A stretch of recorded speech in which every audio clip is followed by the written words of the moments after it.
Years before the truth of her broken and abusive past is revealed, Mary Jane often put up a front of smiles and laughter, hiding behind a mask of carefree indifference. This persona is on full display shortly after Peter begins his relationship with Gwen Stacy, when he goes missing for several days due to Dr. Octopus's schemes.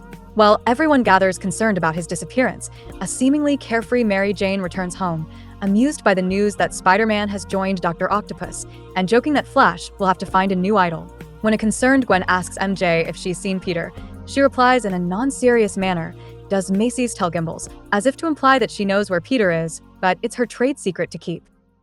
Some time later, after Peter returns and things are back to normal, Mary Jane gets a job as a dancer at a club in the city.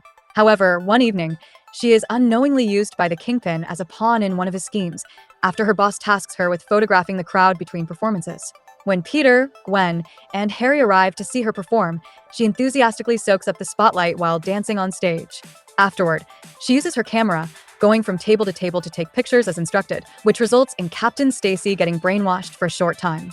Then, upon hearing commotion, MJ runs backstage, only to find Spider-Man taking out the Kingpin's thugs. After being used as a hostage, she is rescued by Spider-Man in their first direct encounter together and swoons over him, asking what does he do for an encore.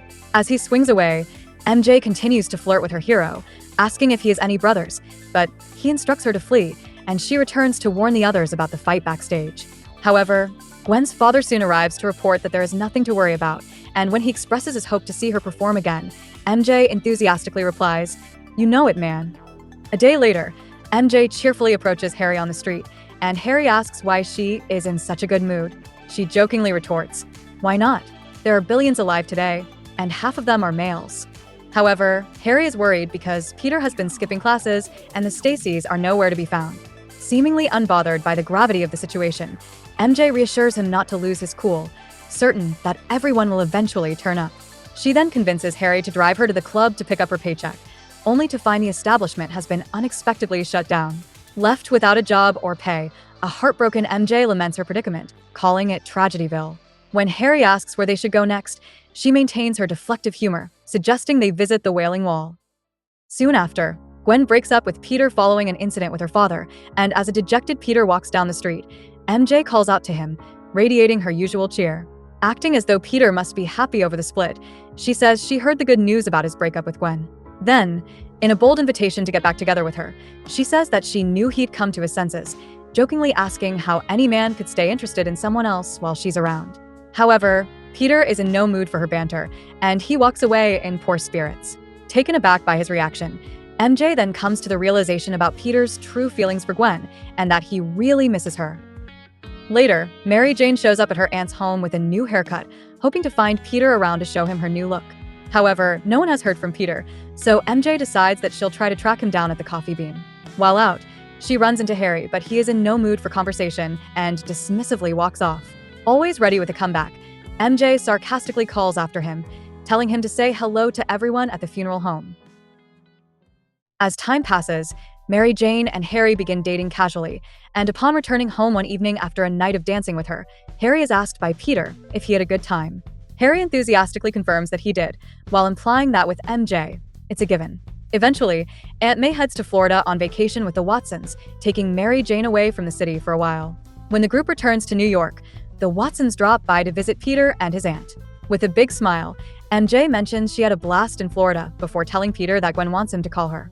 As Peter chats with Gwen on the phone about Flash Thompson's upcoming party, MJ gently reminds him that everyone needs to chip in for the festivities. Then, when Peter suddenly has to leave, MJ cracks a joke about needing to check her mouthwash. That evening, Peter arrives at the party with Gwen by his side.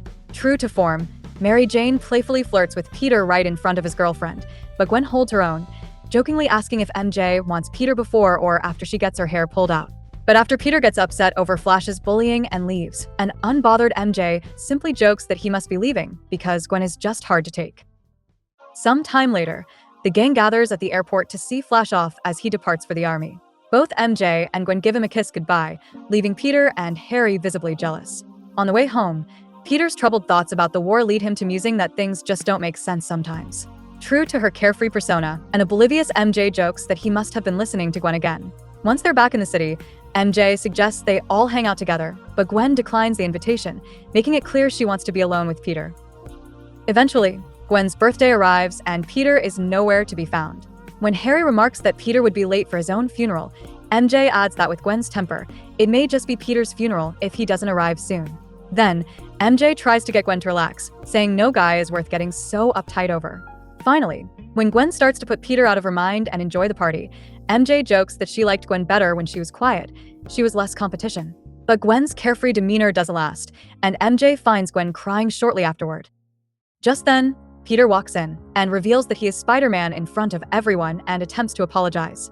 While Gwen goes hysterical over the revelation causing Peter to run out, MJ appears to remain unfazed, and seeing Gwen upset, she jokes about Gwen's apparent misfortune in choosing Peter as her boyfriend. But when Peter later returns to retract his story and prove that he is not really Spider-Man, MJ just comments that the spectacle is like watching a movie drama, and she's there for the show. Then, she watches in amazement as a Spider-Man double appears to corroborate Peter's story, leading to Gwen and Peter making up. Eventually, after Gwen's father dies, she decides to leave Peter and go to London to live with her relatives. However, Peter gets the opportunity to go to London on assignment with the Bugle, and running home to share the news, he sees Mary Jane and says he didn't know she was there. MJ playfully replies, "Why fight it, man? It's fate. Your subconscious couldn't stay away from me." Then, Aunt May reveals she's been helping MJ with her costumes for her new show, as Peter reveals that he's going to London to find Gwen. Hearing this, MJ jokes that she didn't know Gwen was lost. As Peter leaves and tells her good luck with her show, MJ playfully acts surprised that Peter noticed she was still there and adds that Peter sure does have the big eye for the dynamite blonde. However, Peter's trip to London doesn't go as planned, and he eventually returns to New York and attends MJ's big off-Broadway musical debut, where MJ warmly welcomes him. As Harry and Peter talk, MJ calls for their attention, stating that she wants to hear them in the crowd when she makes her onstage appearance. She then uses the moment to flirt with Peter, while remarking that she noticed that he didn't bring a date, which sparks a bit of jealousy in Harry. As their friend Randy finally arrives, and Harry tries to calm his father after a tense altercation, MJ personally walks Peter to a seat, once again making her interest in him clear. During the performance, the audience is captivated by Mary Jane's stage presence. Watching from the crowd, Peter remarks that Harry must be proud of her, and by the final act he is swept away in admiration, thinking to himself that she is just too much. After the show, MJ is ecstatic how her performance went over with the crowd, stating that she had to take a bow at least a dozen times, prompting Peter to joke that she'll have a sore back the next day. Then, while a tense Harry takes MJ home, she asks why Peter isn't joining them, to which he coldly replies that Peter knows his way home, and then begins to worry aloud about his father. As Peter watches them walk away, he can't help but feel for Harry, thinking that MJ may be bad news for him, but also recognizing that his father is the bigger problem. It is at this time that Peter makes the grim discovery that Harry has been struggling with drug abuse. The next morning on campus, Mary Jane spots Peter and Harry walking by and calls out to them. Peter nudges Harry, suggesting this is his chance to patch things up, but Harry mutters that it all depends on MJ. However, true to her recent behavior, MJ directs her attention toward Peter, seemingly indifferent to Harry's presence. Fed up, Peter calls her out on the spot, demanding an explanation for why she is treating Harry this way when she knows how he feels. MJ replies that it's a long story and asks if he wants to hear it, but Peter brushes her off and tries to walk away. Meanwhile, when a spiraling Harry is offered more drugs, he gives in to the temptation, using it as an excuse to numb his mind about MJ, while lying to himself that he won't get hooked. The next time Harry sees Mary Jane, he boldly announces that he's decided to forgive and forget. Wired and erratic from his recent drug use, he remarks that he feels zingy while checking to ensure that MJ is still his girl. Offended by both his arrogance and his spiraling behavior, MJ decides she's had enough. Before walking away, she bluntly informs him that while he's fun for few laughs, she is no one's girl but her own. Realizing it is finally over, Harry storms home in a blind rage, placing the entire blame for the breakup on Peter. After Gwen returns to New York, more time passes, and Harry is set to be released from the hospital after recovering from his drug problems. At the party, MJ arrives and advertises that Flash is back, who starts to talk with Gwen. Seeing this, MJ grabs Peter's arm and walks him away, remarking that Flash and Gwen always liked each other, but that she still likes Peter. Frustrated by MJ's enigmatic behavior, Peter tries to confront her on it, but is interrupted by Harry's arrival. Then, as everyone gives Harry a warm welcome, MJ kisses Harry on the cheek, and he tears up over the care everyone has shown him. Later, however, the old tensions resurface, and Harry confesses to Peter that he's still struggling to get MJ to take him seriously. Peter replies that with some girls you can try too hard, and suggests that Harry should try ignoring her for a while to see if the sudden change piques her interest. Just then, MJ swings by with her friends, bringing pizza for Harry. But the moment she spots Peter, she immediately asks him out with her. But Peter declines, saying he's on the way to see Gwen. As he leaves, Peter feels bad for Harry, realizing how difficult it is to truly understand someone like MJ and wondering how she can seem so unempathetic to the feelings of others. Later, a panicked outburst from Gwen leaves Aunt May feeling deeply guilty about coddling Peter. Believing she is a hindrance to his growth, May disappears, leaving only a brief note telling Peter not to worry and promising to call him later. After an alarmed Peter desperately searches for her, he eventually finds himself breaking up a fight between children on the street. Just then, the Watsons show up, and MJ greets Peter, calling him a peacemaker and asking if he has a moment. Aunt Anna explains they've also been looking for May, and Peter shows them the cryptic note.